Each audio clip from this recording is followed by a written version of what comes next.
আজকে এই যে সিম দিয়ে মূলা দিয়ে আর নতুন আলু দিয়ে গাঙ্গের গুড়া মাছ রান্না করব। ফুটা বাটা করে নে সিমগুলা আইনা রাখছি, সিমগুলা কেমন জানি হয়ে গেছে কালা কালা, বুঝছো মিনি?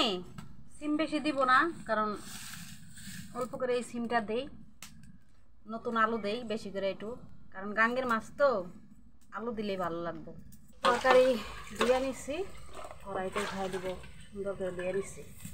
এই যে কাঁচামরিচ পেঁয়াজ দিয়ে দিলাম, আদা রসুন বাটা দিয়ে দিলাম একটু, হলুদের গুঁড়া দিয়ে দিলাম একটু, মরিচের গুঁড়া দিয়ে দিলাম একটু, স্বাদ মতো লবণ দিয়ে দিলাম, তেল দিয়ে দিলাম।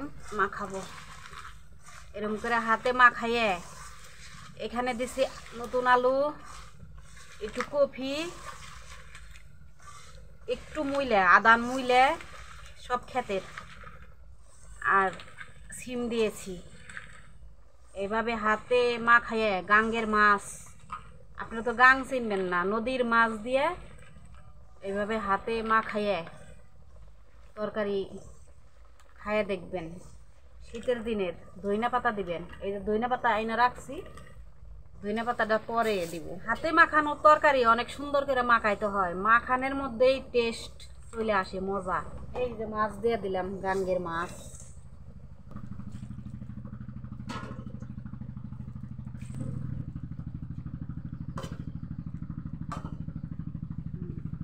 এখন রান্না করে নই, আপনারা দেখতে থাকুন। তরকারি হচ্ছে, চড়াই দিছি।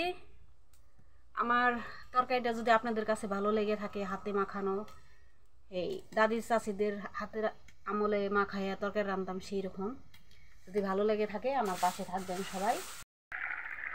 এই যে ধইনা পাতা দিয়ে দিলাম, বেশি লাড়া যাবে না, গাঙ্গের মাছ তো ভাঙ্গা যাইব।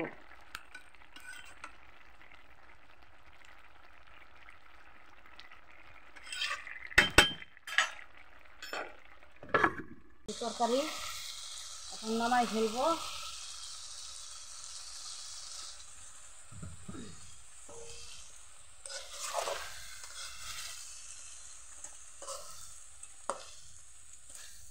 নদীর মাছ দিয়ে শীতের সবজি দিয়ে চরচড়ি।